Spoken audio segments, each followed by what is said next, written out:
بسم اللہ الرحمن الرحیم نحمدہ ونصلی علی رسولہ الکریم۔ آج کے سیشن میں ہم امام اعظم ابو حنیفہ رحمۃ اللہ تعالیٰ علیہ کے حوالے سے بات کریں گے۔ امام اعظم ابو حنیفہ علیہ رحمہ کو ابو حنیفہ کیوں کہا جاتا ہے؟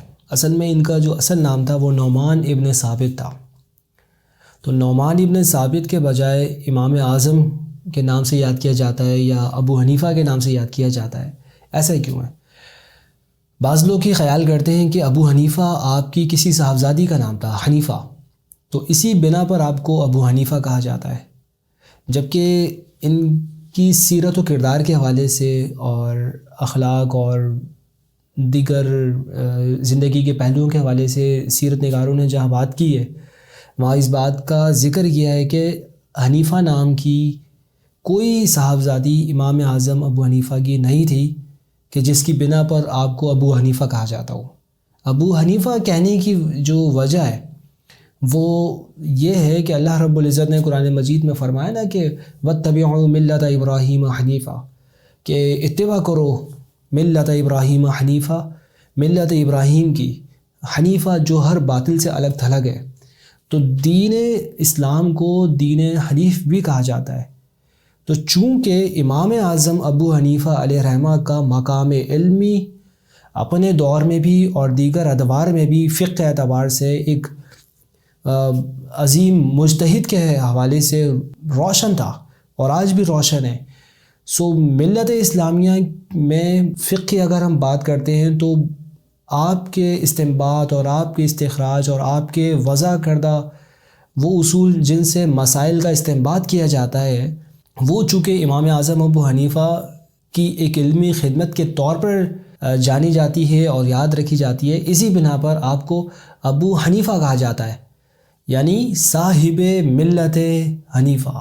اب یہ اسلام کی خصوصیت ہے کہ اس کو ملت حنیفہ کہا جاتا ہے کہ یہ ہر باطل سے الگ تھلگ ہے۔ اسی طرح میں یہاں پر ایک بات اور ذکر کرنا چاہوں گا، امام اعظم ابو حنیفہ علیہ رحمہ کے دادا کا نام بھی نعمان تھا۔ جس طرح ان کا نام نعمان ابن ثابت تھا، اسی طرح ان کے دادا کا نام بھی نعمان تھا اور پردادا کا نام مرزبان تھا۔ تو نعمان ابن مرزبان ان کے دادا تھے، اور سیرت نگاروں نے لکھا ہے کہ حضرت مولا علی شیر خدا رضی اللہ تعالی عنہ سے نعمان ابن مرزبان یہ جو کہ امام اعظم کے دادا تھے، حضرت علی سے ان کے بہت اچھے تعلقات اور بڑے گہرے مراسم تھے۔ وہ یہ بھی ذکر کیا گیا اس زمانے میں، جیسے کہ میں پہلے ذکر بھی کر چکا ہوں کہ فالودہ اس زمانے کی بڑی مرغوب غذا تھی۔ تو امام اعظم کے دادا نعمان ابن مرزبان حضرت علی رضی اللہ تعالیٰ عنہ کے پاس فالودہ بھی لے کے گئے تھے کبھی، جس کو انہوں نے بہت پسند کیا تھا۔ جب ان کے ہاں بیٹے کی ولادت ہوئی جن کا نام انہوں نے نعمان رکھا، یعنی امام اعظم کے والد، تو حضرت علی کے پاس وہ لے کے گئے۔ حضرت علی رضی اللہ تعالیٰ عنہ نے ان کو دعاؤں سے نوازا اور آپ کی اولاد کے لیے بھی دعا کی۔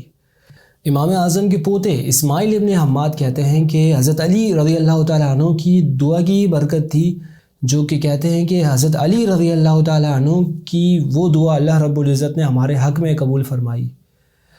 اور یہ بھی لکھا ہے کہ اہل فارس میں ان کے زمانے تک اور بعد میں بھی اہل فارس میں کوئی اتنے پائے کا عالم نہیں ہوا جتنا کہ امام اعظم ابو حنیفہ ہوئے، کہ اللہ رب العزت نے ان کو اتنا علم اور فضل کے اعتبار سے نوازا تھا۔ حضرت یحییٰ ابن معاذ رحمۃ اللہ تعالیٰ علیہ روایت کرتے ہیں، اور اس روایت کو جو کہ یحییٰ ابن معاذ کہتے ہیں، اس روایت کو حضرت داتا علی حجویری علیہ رحمہ نے نقل کیا ہے۔ تو یحییٰ ابن معاذ کہتے ہیں کہ ایک مرتبہ انہوں نے مفہوم روایت خواب میں اللہ کے رسول علیہ الصلوۃ والسلام کی زیارت کی، تو خواب میں انہوں نے پوچھا حضور سے کہ حضور میں آپ کو کہاں ڈھونڈوں؟ تو اللہ کے رسول علیہ الصلوۃ والسلام نے فرمایا کہ عند علم ابی حنیفہ، ابو حنیفہ کے علم کے نزدیک مجھے ڈھونڈو۔ اسی طرح امام اعظم ابو حنیفہ علیہ رحمہ کا علمی مجالس میں آنا جانا اور پھر حدیث اور فقہ اور سب سے پہلے تو کلام، علم عقیدہ، اس کی طرف رجحان کیسے بڑھا؟ تو اس حوالے سے ایک روایت ملتی ہے کہ امام شافعی جو زمانے کے بہت بڑے امام تھے، ایک مرتبہ جا رہے تھے تو امام اعظم ابو حنیفہ علیہ رحمہ کو انہوں نے دیکھا۔ اس وقت امام اعظم نے ابتدائی تعلیم حاصل کی تھی، اور وہ بازار اس لیے جا رہے تھے کہ وہ تجارت کر سکیں. تو جب امام شابی نے انہیں دیکھا اور ملاقات ہوئی تو پوچھا کہ کہاں جا رہے ہو؟ غرض بتائی کہ میں بازار جا رہا ہوں تجارت کے لیے. تو کہا کہ کیا علماء کے درس میں نہیں بیٹھتے؟ کہا کہ نہیں. تو امام شابی نے امام اعظم علیہ رحمہ کی پیشانی پر اور آپ کے چہرے پر وہ خوشبختی کے آثار دیکھ لیے تھے. تو تاکید کی کہ تم علماء کی مجلس میں بیٹھا کرو، جایا کرو. تو بس وہ کہتے ہیں کہ امام شابی سے یہ جو ملاقات تھی اور ان کی نصیحت تھی، اس چیز کو انہوں نے اپنے دل سے لگا لیا اور پھر مجالس علمی میں جانا شروع کیا. اسی طرح ایک اور روایت ملتی ہے کہ حضرت حماد جو کہ امام اعظم کے استاد تھے، اور ویسے تو اگر اساتذہ کی بات کی جائے تو سیرت نگاروں نے 4000 تک اساتذہ کے نام ذکر کیے ہیں امام اعظم ابو حنیفہ کے. 4000 اساتذہ. ایک جگہ پہ میں نے پڑھا کہ وہ 4000 وہ شیوخ تھے جن سے آپ نے احادیث روایت کی ہے. تو حضرت حماد جنہوں نے ڈائریکٹلی حضرت انس رضی اللہ تعالیٰ عنہ سے روایت نقل کی ہے، اللہ کے رسول علیہ الصلوۃ والسلام کی حدیثیں روایت کی ہیں. اور حضرت انس کون ہیں؟ جو حضور کے خادم خاص تھے. تو اس خادم خاص اور مبارک ہستی کہ جس نے اپنی آنکھوں سے جلوہ رسول صلی اللہ علیہ وسلم کی تابانیاں دیکھی تھیں، حضرت حماد نے ان سے حدیثیں روایت کی ہیں. اور امام اعظم ابو حنیفہ علیہ رحمہ حضرت حماد کے شاگرد بنے. اب حضرت حماد کے درس میں امام اعظم ابو حنیفہ علیہ رحمہ کا کس طرح آنا جانا ہوا اور کس طرح وہ وہاں تک پہنچے. تو روایت میں ملتا ہے کہ ایک عورت ایک مرتبہ امام اعظم ابو حنیفہ علیہ رحمہ کے پاس ایک مسئلہ پوچھنے کے لیے آئی، اور وہ مسئلہ یہ تھا کہ اگر کوئی شخص اپنی عورت کو سنت کے مطابق طلاق دینا چاہے تو کیسے دے. امام اعظم ابو علیہ رحمہ نے ان کو ریفر کر دیا اس عورت کو حضرت حماد کی طرف کہ ان سے پوچھ لینا اور جو وہ مسئلہ بتائیں تو مجھے بھی آ کے بتانا. اس نے مسئلہ پوچھا، جو جواب انہوں نے دیا اس نے آگے امام اعظم ابو حنیفہ علیہ رحمہ سے آگے ذکر کیا. اور وہ یہ تھا کہ اگر کوئی شخص اپنی بیوی کو طلاق دینا چاہتا ہے تو اس کو چاہیے کہ وہ طہر میں طلاق دے، یعنی باقی وہ ثلاثہ قروء والی جو آیت ہے اس کے مطابق کہ اس طہر میں اس کو طلاق دے، یعنی وہ پاکی کا زمانہ جس میں وہ ناپاک نہیں ہے، حیض اس کو نہیں آ رہا، مینسز نہیں آ رہے، طہر کے زمانے میں جب کہ وہ پاک ہے اور وہ پاکی کا زمانہ شروع ہوا ہے اس وقت وہ اس کو طلاق دے پہلی.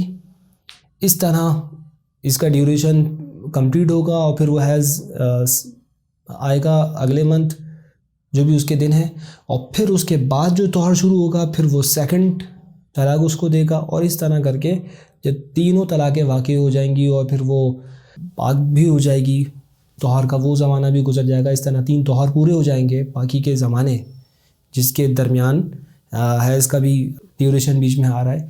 تو انہوں نے کہا کہ جب وہ 3 طہر گزار لے گی اور وہ غسل کر کے پاک ہو جائے گی تو وہ پھر نکاح سے آزاد ہو جائے گی. یہ جب انہوں نے جواب حضرت حماد کا اس عورت سے سنا کہ انہوں نے یہ جواب دیا تھا تو امام ابو حنیفہ علیہ رحمہ نے اسی وقت ارادہ کر لیا کہ میں حضرت حماد کی صحبت کا شرف حاصل کروں گا.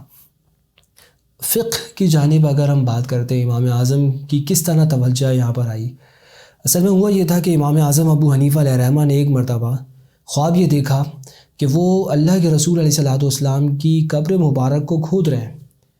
اب یہ خواب ان کو کافی پریشان کن لگا.